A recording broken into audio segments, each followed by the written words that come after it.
Hello guys, welcome to my channel where stories filled with revenge, moral lessons, and love are told. Go ahead and like, share with your friends, and subscribe. I trudged into the grand ballroom of Mathewson Enterprises, my heels clicking softly on the polished marble floor, my stomach twisting in knots I could no longer hide. The annual office Christmas party was always something Matthew loved. He thrived in the glitz and the laughter of colleagues, always making a spectacle of success, but tonight, it felt like a stage set for my personal humiliation. I had worn my best silk dress, careful to choose a shade that complemented my eyes and toned down accessories to look elegant without drawing unnecessary attention. I thought I was prepared for an evening of polite laughter, light chatter, and maybe a little wine, nothing more. I wasn't prepared for Cynthia, Matthew's mother, to corner the room in the center of it all. Cynthia had a knack for showing up everywhere, always a little too pristine, a little too sharp in her judgment, her pearls gleaming under the chandelier like a crown announcing her authority. As soon as she saw me, her smile widened, but it wasn't the warm kind. It was sharp like a blade glinting in the light. "Everyone, I want you to meet Sandra," she said, pointing at a young woman across the room. Sandra, the intern who had only started last month, glided forward with the grace of someone who knew exactly how to carry herself. My heart sank as Cynthia's voice rang through the room again, louder this time. "This is the woman I see as Matthew's future wife.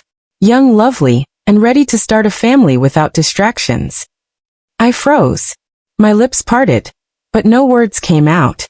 Whispers spread like wildfire through the crowd. Colleagues I had shared friendly dinners and office banter with were now staring at me with that unmistakable curiosity, the kind that made you wish the floor would swallow you whole. Matthew's eyes found mine, wide and frantic, but he didn't step forward. He didn't stop his mother. He didn't say a word. I could feel the warmth creeping up my neck, the humiliation burning in my chest, and yet I couldn't move, couldn't speak. My legs felt rooted to the floor, betrayed by my own fear and shock. Sandra's smile was calm, rehearsed, as if she had been practicing this moment for months. She didn't even glance at me, only at Matthew, her eyes sparkling with a dangerous combination of charm and cunning. I watched her walk toward him, her heels barely making a sound on the marble, and I realized just how deeply this had been planned. This wasn't a casual announcement. This wasn't a slip of the tongue. Cynthia had orchestrated this moment carefully, strategically, like a general moving pieces on a battlefield. And I had been left completely exposed, a pawn in someone else's game. I tried to steady my breath, clenching my fists under the folds of my dress.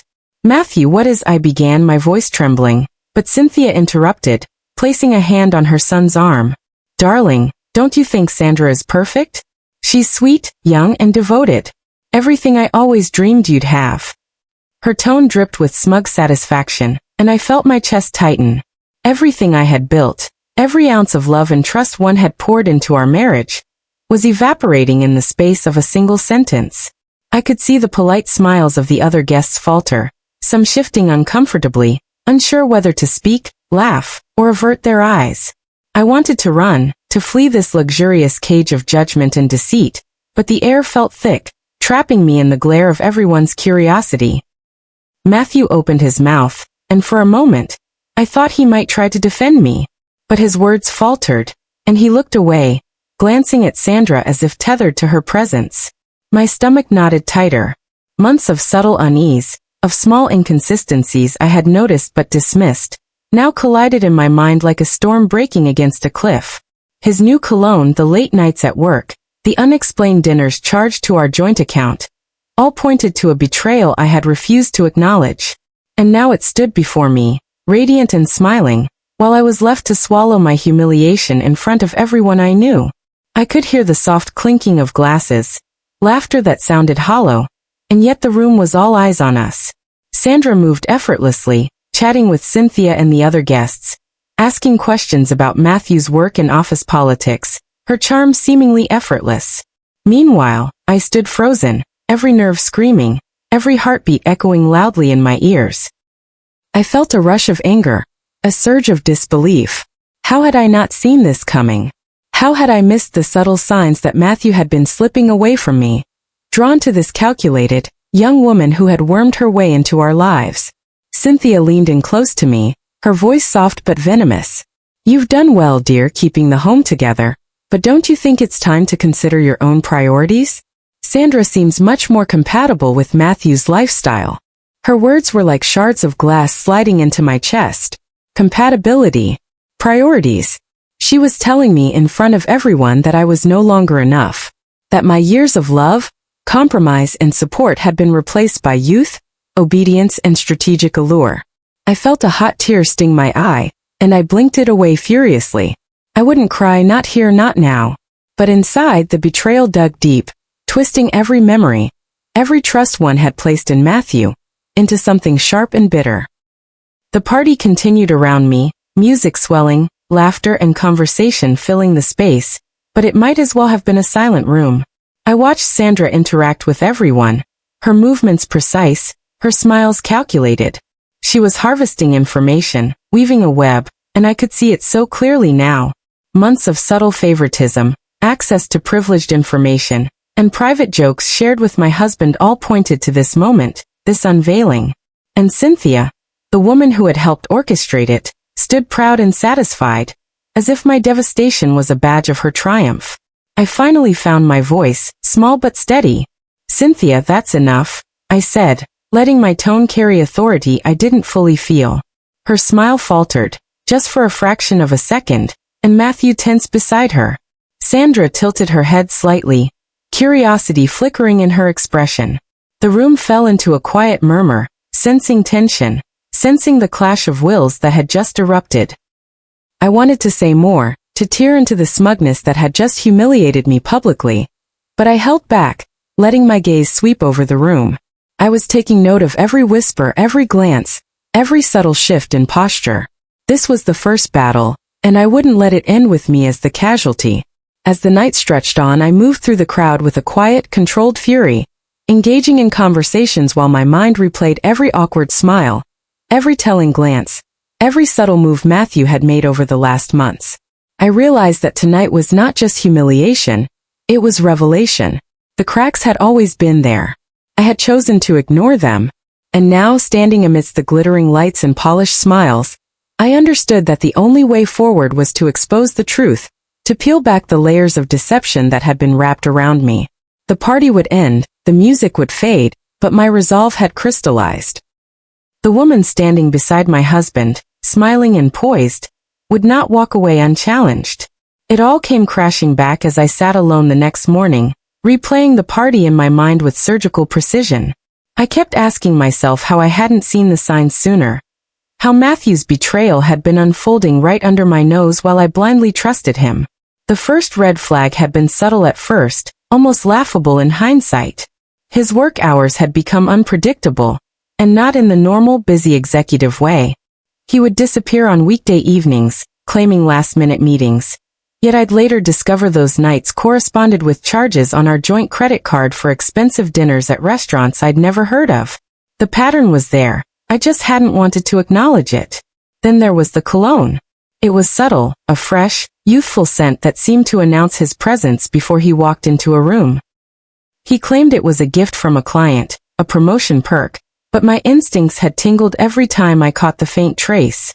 I realized now that it wasn't random. It was calculated, a way to impress someone else, someone far younger than I, someone like Sandra. And Sandra herself wasn't just an intern. She had slipped into our lives with a disarming charm, taking on projects she shouldn't have been allowed to handle, gaining access to executive-level documents and meetings. Matthew had introduced her to me casually, masking his favoritism as mentorship. But now, every flattered smile he had given her, every overly long discussion about minor details, made sense. It had all been a setup. My mother-in-law's involvement had been the most insidious piece of the puzzle. Cynthia had always had opinions, often offered as concerned advice, but over the past months, her remarks had taken on a sharper edge. She questioned my career ambitions more than usual, made pointed comments about starting a family, about finding someone who really understands Matthew's world, as if she were testing the waters for someone else.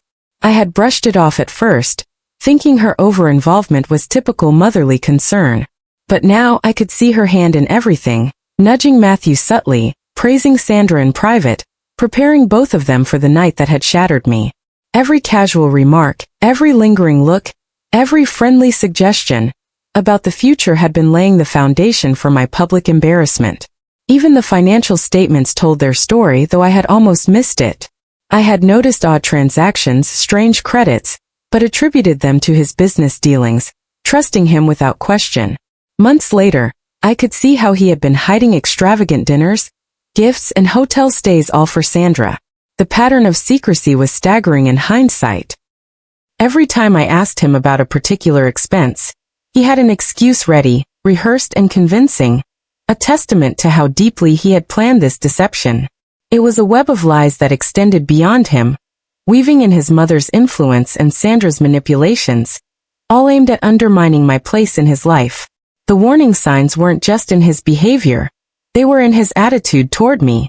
He had stopped sharing details of his day, began locking his phone in a drawer at night, and even the little ways he would dismiss my suggestions, my opinions, my presence, they were all tactics to isolate me from noticing the bigger picture. And Sandra, always attentive, always listening, had learned everything she could about me.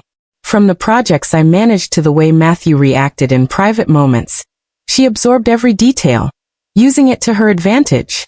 She knew my routines, my insecurities, my small victories and disappointments. I had underestimated her intelligence, and that mistake had cost me more than I ever imagined. The months leading to the party were littered with these subtle alerts, each one a breadcrumb on a trail I had refused to follow. I thought I was imagining things, convincing myself that he was under stress, that Cynthia was merely opinionated. I clung to the idea that our love was solid, that my marriage was secure.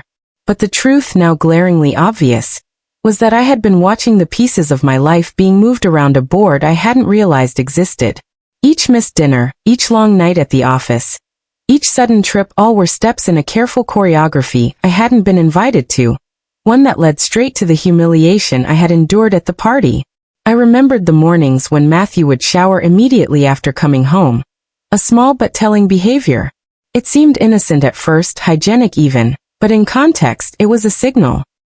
I could now see it as an attempt to erase evidence of time spent with someone else, to remove traces of deceit. Even the way he would change his suits, insisting on fresh ones every single day, suddenly made sense. Every subtle act, every habit, had been geared toward crafting a narrative that kept me blind while he and Sandra carefully orchestrated their connection. I had missed it all because I had trusted too easily, loved too deeply, and assumed loyalty where there was none. Sandra herself had been a master manipulator. She wasn't simply young and ambitious. She had been studying him, studying the environment, knowing precisely how to ingratiate herself with both him and Cynthia. Her attention to detail, the way she laughed at his jokes, the way she brought up topics I didn't know she had learned, it was all a performance. And Matthew, eager to be flattered, eager to feel desired and admired, had fallen into it without hesitation.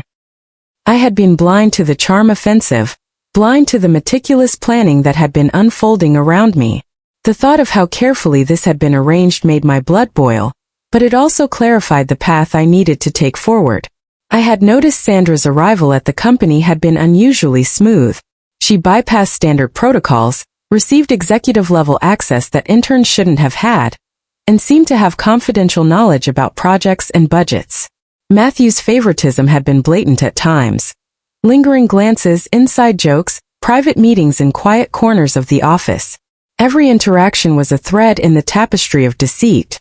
Even casual observations like the way Cynthia would subtly compliment Sandra in front of me, or the way she would sideline my opinions, revealed a larger, carefully executed plan. It had been months of preparation, months of betrayal disguised as mentorship, as friendship, as family involvement. Every detail now seemed intentional, every moment a puzzle piece in a bigger scheme. I recalled the small hints I had ignored. Mysterious phone calls, the subtle defensiveness whenever I asked simple questions, the sudden insistence on private lunches, the way Sandra seemed to know what to say to charm everyone around her. It was maddening to realize how obvious it all was, how much I had chosen to ignore in favor of comfort, in favor of a belief that Matthew loved me as I loved him. My self-blame was heavy, but it carried with it a clarity. If I had missed this, others hadn't. and I would need to act carefully, strategically to reclaim my life. Cynthia's behavior had been the final piece of the warning puzzle. Her increasing involvement in Matthew's professional and personal decisions had been masked as motherly guidance. Comments about career sacrifices, subtle suggestions about family planning, the praise of Sandra's youth and adaptability, they were all tests, nudges, and approvals for a situation I had been deliberately kept out of. The subtlety of manipulation had been nearly invisible until that night. I now recognized that this was never about love or concern. It was about power, control, and favoring someone they considered more suitable to Matthew's world and status. I spent hours retracing these moments, each one a revelation, each one fueling a quiet anger that began to solidify into resolve. I knew that understanding the warnings was only the first step. I needed proof, I needed leverage, I needed a plan that would turn this humiliation into a triumph. Matthew and Sandra had plotted for months, but their calculations hadn't accounted for my ability to observe, to connect the dots, and to act decisively when the time was right. Their overconfidence was my advantage, and I intended to exploit it fully. I started compiling everything mentally, cataloging each suspicious dinner, each unusual transaction, each lapse in honesty. The trail of breadcrumbs they left behind would now become the map for their undoing. My emotional devastation transformed into clarity. Betrayal was a weapon, and knowledge was my shield.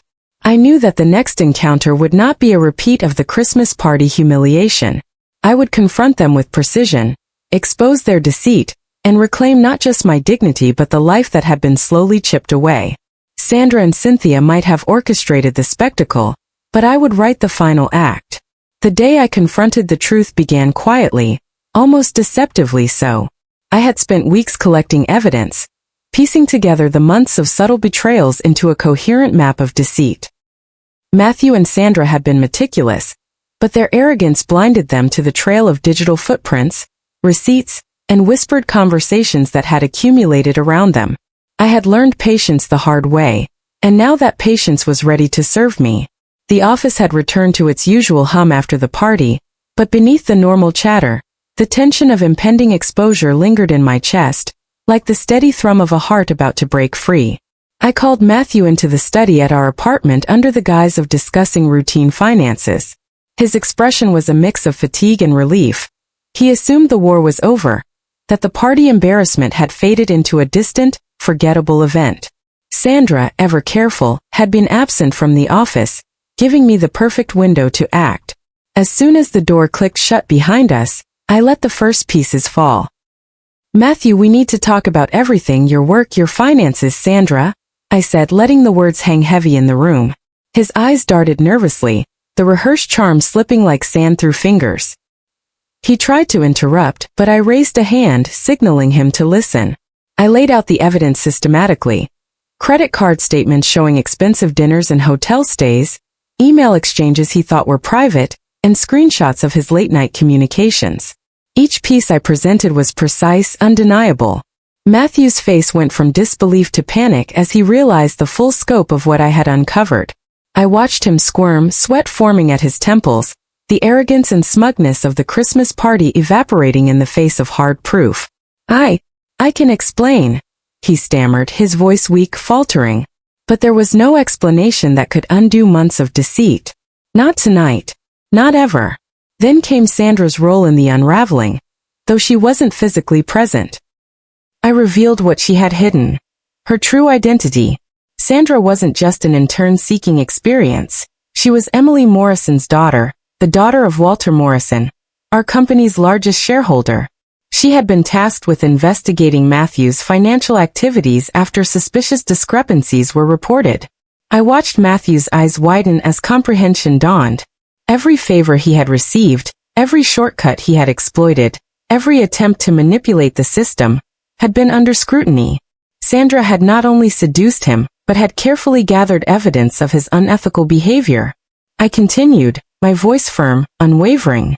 I described how Sandra had been embedded into our lives strategically, gaining Cynthia's trust, learning intimate details about me, and leveraging them to expose the corruption in Matthew's behavior. I could see the guilt and fear in his face, a stark contrast to the pride he had shown at the party. Cynthia's involvement, his mother's careful nurturing of the affair, could no longer shield him. I had all the pieces and now, I would present them in full. I contacted Walter Morrison directly, arranging a private meeting to deliver the compiled evidence and reveal Sandra's investig. Just at the meeting, Walter listened intently as I laid out the financial missteps, the inappropriate expenditures, and the calculated deception that had taken place under his company's roof.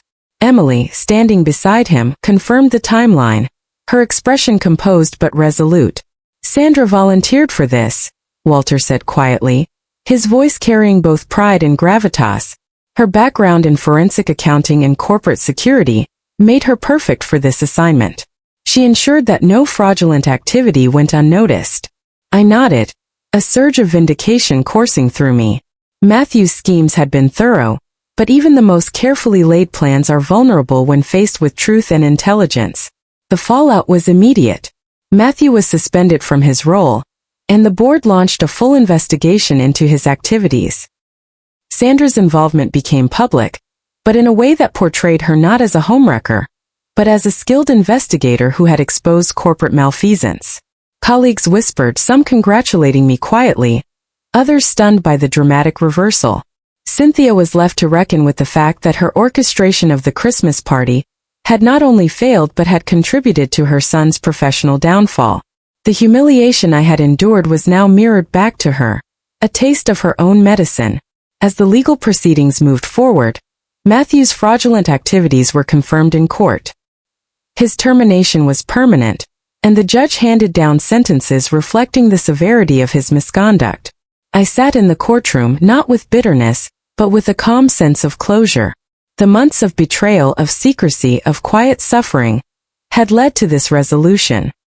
Sandra's intelligence and courage, combined with my determination to seek justice, had exposed every lie, every hidden act, every betrayal that Matthew had thought he could conceal. I filed for divorce, reclaiming not just my autonomy, but my dignity. The property, the finances, the carefully constructed illusion of marital stability, all became part of a process that restored my independence. More importantly, I had learned to trust my instincts, to recognize subtle manipulations, and to value my worth beyond the confines of someone else's deception. My relationship with Matthew was over, but my relationship with myself had been rebuilt stronger, fortified by the trials I had endured and the justice I had secured. The city outside our apartment felt different after that ordeal. Its streets, once ordinary, now seemed to hum with the knowledge that truth has a way of asserting itself. I walked with my head held high, every step a reminder of my resilience. Friends and colleagues, once silent witnesses to my humiliation, now offered congratulations, their whispers replaced by admiration for the composure and strategy one had displayed.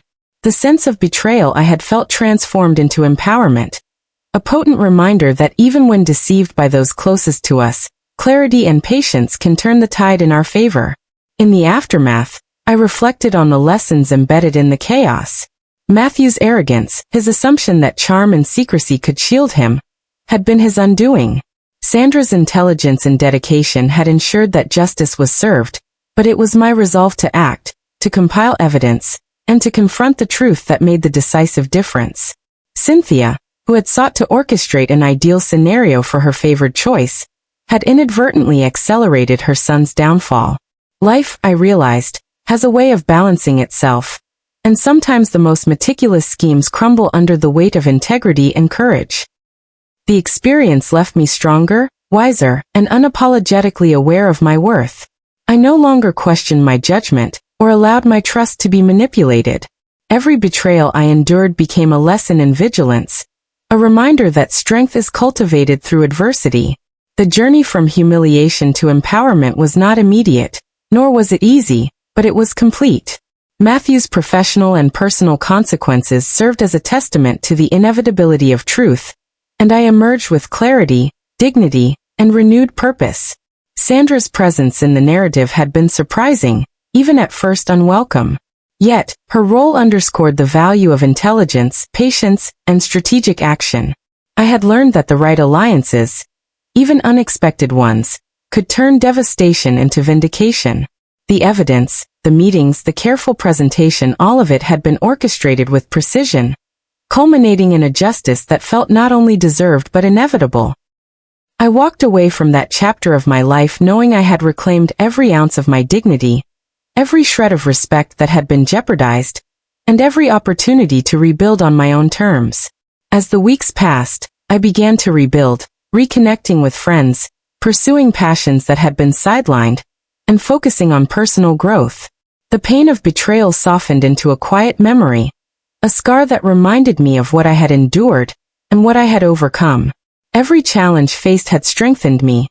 Every deceit revealed had clarified my understanding of human nature, and every action taken had reinforced the power of deliberate, thoughtful response. Matthew faced his sentences, the company was secure, and I was free. Freedom, I realized, was the ultimate revenge. It wasn't humiliation or anger, it was the ability to move forward, to live fully, and to thrive beyond the reach of those who sought to harm me. I now carry the story as a testament not just to survival, but to triumph. When we face betrayal, humiliation, and deceit, the path to justice may be long and fraught with uncertainty. But with careful observation, patience, and courage, even the most carefully constructed deceptions can be dismantled. The Christmas party, once a symbol of humiliation, became the turning point, the moment that unveiled hidden truths and catalyzed a journey toward empowerment. And in the end, I walked forward unbroken, vindicated, and with a renewed sense of purpose, ready to embrace the life I had fought to reclaim. Moral lesson. This story teaches that betrayal and humiliation, as painful as they are, can be transformed into empowerment and growth. Life often presents moments that feel devastating, moments where the people we trust the most reveal hidden motives. Yet, these moments are also opportunities to observe, analyze, and act with clarity. When we allow patience, intelligence, and courage to guide our responses, we reclaim control over our lives. Standing firm, gathering evidence, and confronting deception with poise turns vulnerability into strength. Importantly, justice is not always instantaneous. It is cultivated through careful, deliberate action. Trust your instincts, recognize subtle manipulation, and never undervalue your worth. Surround yourself with allies who strengthen your cause, and know that exposure of truth can dismantle even the most calculated schemes. Ultimately, the greatest revenge is reclaiming your life, dignity, and freedom. Every setback carries a lesson, every betrayal a warning, and every challenge an opportunity to rise stronger. Through resilience, foresight, and unwavering self-respect, we can transform pain into triumph and emerge not only victorious but profoundly empowered.